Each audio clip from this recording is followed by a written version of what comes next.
Pernah nggak kamu dikhianati oleh orang yang paling kamu percaya?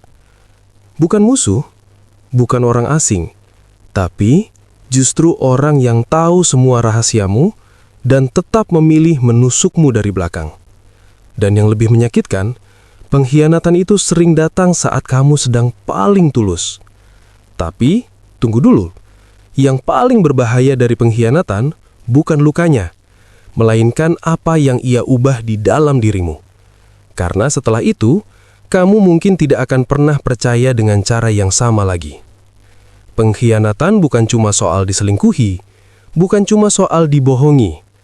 Pengkhianatan adalah ketika kepercayaan dipatahkan oleh orang yang kita lindungi. Kata kunci pertama kita hari ini, pengkhianatan. Yang kedua, kepercayaan. Dan yang ketiga, luka batin.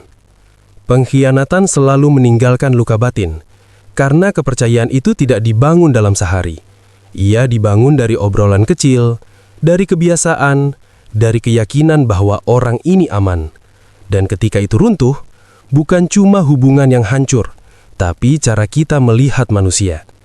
Dan ironisnya, banyak orang tidak sadar, mereka berubah jadi orang yang tidak mereka kenal setelah dikhianati. Rama 29 tahun. Dia punya sahabat yang sudah bersamanya sejak SMA. Mereka tumbuh bareng, jatuh bareng, bangkit bareng. Sampai suatu hari, Rama tahu bahwa sahabatnya mengambil proyek besar di belakangnya, menggunakan ide Rama, tanpa izin, tanpa kredit. Saat dikonfrontasi, jawabannya singkat, "Maaf, aku kepepet." Di situ Rama sadar, pengkhianatan sering dibungkus alasan. Sejak hari itu Rama tetap tersenyum, tetap kerja, tapi dia tidak pernah lagi percaya sepenuhnya. Bukan karena dia lemah, tapi karena luka batin itu diam-diam mengubah sistem pertahanannya. Dan yang tidak Rama sadari, pengkhianatan itu belum selesai di hari itu saja. Karena pengkhianatan bukan hanya tentang kejadian, ia tentang rasa aman yang dicabut paksa. Otak manusia menyimpan kepercayaan sebagai zona aman. Saat zona itu rusak, otak masuk mode bertahan. Makanya setelah dikhianati, kamu jadi overthinking, kamu curiga berlebihan, kamu sulit terbuka. Bukan karena kamu drama, tapi karena otakmu belajar dari rasa sakit. Dan inilah bahaya terbesar pengkhianatan. Kita mulai menghukum orang yang tidak bersalah. Lalu pertanyaannya, apakah menyembuhkan diri berarti harus menutup hati selamanya? Lia 34 tahun. Pernah menikah lalu dikhianati. Bukan cuma perselingkuhan, tapi kebohongan bertahun-tahun. Setelah cerai, banyak yang bilang, kamu harus kuat, kamu harus move on. Tapi tidak ada yang bilang, tidak apa-apa kalau kamu hancur dulu. Lia jadi orang yang dingin. Bukan galak, bukan kasar, tapi tidak bisa lagi percaya.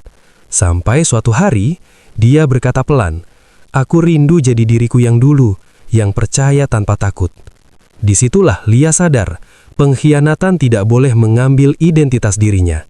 Karena jika kamu kehilangan dirimu sendiri, maka pengkhianatan itu menang 2 kali. Ini penting, dengarkan baik-baik. Pengkhianatan lebih banyak bicara tentang pelaku daripada tentang korban. Orang yang mengkhianati punya konflik batin, takut kehilangan, atau tidak mampu jujur. Tapi korban sering menyalahkan diri sendiri. Apa aku kurang? Apa aku terlalu percaya? Padahal, percaya itu bukan kesalahan. Yang salah adalah menyalahgunakan kepercayaan. Ulangi dalam hati. Pengkhianatan bukan bukti aku bodoh. Pengkhianatan adalah bukti aku pernah tulus.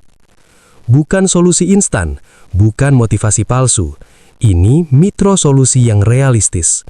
1. Akui lukanya. Jangan pura-pura kuat. Luka batin yang diabaikan tumbuh jadi tembok. 2. Pisahkan orang dan peristiwa. Satu orang mengkhianati, bukan berarti semua orang sama. 3. Bangun ulang kepercayaan secara bertahap. Kepercayaan bukan saklar, ia dibangun ulang, pelan-pelan. 4. Jangan mengubah nilai hidupmu hanya karena satu pengkhianatan. Jangan jadi dingin hanya karena pernah terluka. Karena mungkin versi dirimu yang hangat itu masih bisa diselamatkan. Dani pernah berkata, "Aku tidak akan pernah percaya siapapun lagi." Tapi bertahun-tahun kemudian, dia sadar hidupnya jadi sepi, bukan karena orang lain, tapi karena dia mengunci dirinya sendiri. Saat Dani mulai membuka diri lagi, dengan batasan sehat, dia sadar satu hal, pengkhianatan memang melukai dia, tapi menutup hati sepenuhnya, hampir menghancurkannya. Sekarang aku mau kamu diam sebentar. Tarik nafas. Tanyakan ke dirimu sendiri, apakah aku masih membawa luka pengkhianatan itu sampai hari ini?